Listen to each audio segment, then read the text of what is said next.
Dans cette vidéo, nous allons parler des différentes politiques de relance en période de crise. Une crise est une perturbation grave et de longue durée de l'activité économique. Comment y remédier? Eh bien, grâce à des politiques de relance. Il existe deux types de politiques de relance. La politique budgétaire, où l'État intervient, et la politique monétaire, où c'est la Banque centrale qui intervient. Tout d'abord, nous allons expliquer le cas où l'État intervient. On appelle cela une politique expansionniste. On utilise cette politique en période de crise économique. L'État peut augmenter les dépenses publiques et diminuer les taxes. Dès lors, les ménages ont plus de revenus à dépenser dans les magasins. Donc, la production augmente. Cela implique une augmentation des salaires des ménages qui peuvent donc encore plus consommer. Cela se nomme l'effet multiplicateur.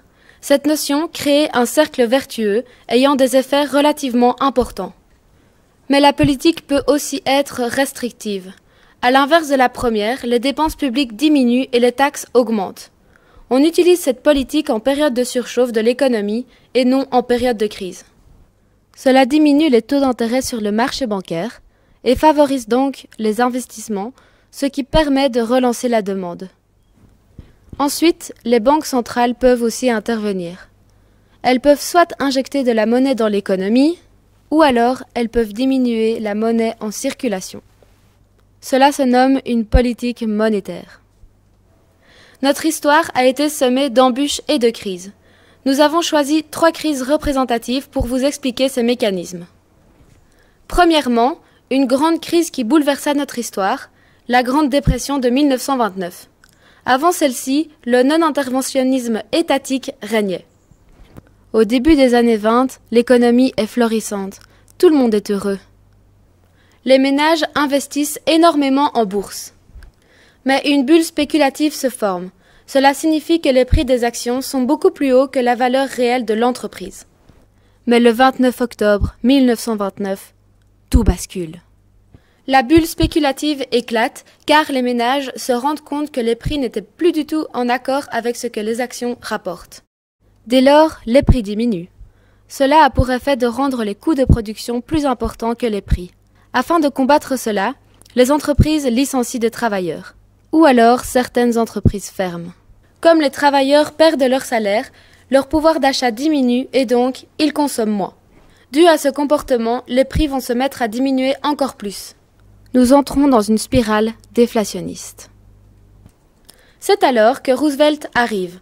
Il se rend compte qu'un interventionnisme étatique est nécessaire pour remonter l'économie. Il émet une idée inspirée des théories de Keynes, le New Deal. Keynes pensait que l'État devait intervenir pour relancer l'économie. Concrètement, le New Deal se subdivise en 2 projets majeurs.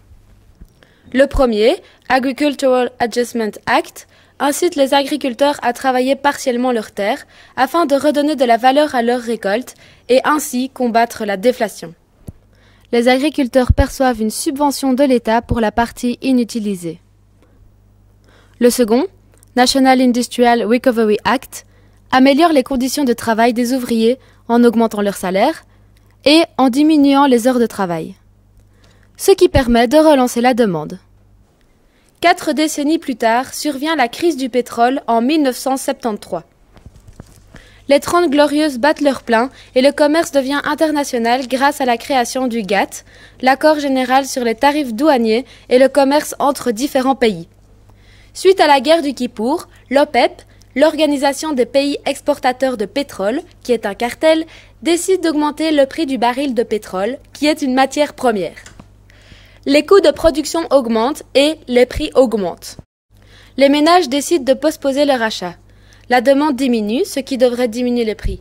Or, ce n'est pas ce qui est observé. Les prix augmentent. Ce phénomène se nomme l'inflation. Cependant, si les coûts de production augmentent beaucoup par rapport aux prix, alors les marges bénéficiaires diminuent. Les entreprises rémunèrent moins leurs employés, leur pouvoir d'achat est donc fortement diminué et cela entraîne une récession. Se crée un nouveau phénomène, la stagflation, qui regroupe les mots stagnation et inflation. C'est la première fois que ces 2 phénomènes sont observés conjointement. Des politiques budgétaires ont été mises en place pour lutter contre l'inflation, mais elles ne furent pas concluantes. Dès lors, des politiques monétaires sont nécessaires car il s'agit d'un choc sur l'offre. Enfin éclate la crise des subprimes. Il s'agit de la plus grosse crise financière qui secoua le monde. Mais qu'est-ce qu'un subprime? Lorsqu'on achète une maison, la plupart du temps, on demande à une banque de nous prêter de l'argent. En échange, tous les mois, on rembourse une partie de cet argent, plus des intérêts. Si on ne parvient plus à rembourser ce prêt à la banque, cela s'appelle un défaut de paiement. Si le risque d'avoir un défaut de paiement est élevé, les banques demandent un subprime aux ménages. Les subprimes sont très populaires aux États-Unis au début des années 2000. Ces prêts immobiliers à risque sont ensuite rachetés par les investisseurs. À cette période, beaucoup d'investisseurs en achètent en pensant que le risque est quasi nul car le marché immobilier est en hausse. C'est, entre autres, ce qui fait apparaître une bulle immobilière. Cependant, en 2007, la Fed, qui est la banque centrale américaine, décide d'augmenter fortement ses taux directeurs, qui sont les taux auxquels une banque centrale accorde des crédits aux banques commerciales. Cela signifie que la dette des clients à risque augmente. À cause de cela, ils n'arrivent plus à honorer leurs dettes. Et les banques décident de saisir leurs maisons dans le but de les revendre. Cependant, les banques n'arrivent pas à revendre les maisons saisies, car d'un côté, les subprimes représentent un très grand nombre de prêts immobiliers à cette époque, et d'un autre côté, les taux d'intérêt sont trop élevés que pour attirer les clients qui ne représentent pas de risque. En manque d'argent, beaucoup d'entre elles font faillite. La bulle immobilière alors formée éclate et le marché immobilier dégringole.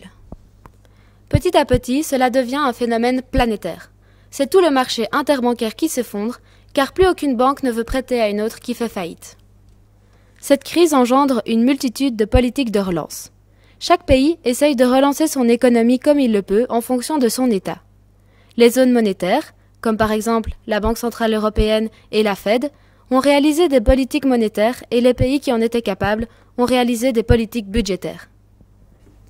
Pour que cette crise ne réapparaisse pas, un certain nombre de règles macro-prudentielles sont apparues en Europe et aux États-Unis. Désormais, les banques sont soumises à plus de transparence. Et surtout, les banques doivent posséder beaucoup plus de fonds propres qu'avant. Mais attention, il faut rester vigilant, car la crise pourrait revenir un jour. En conclusion, un acteur économique intervient toujours en période de crise.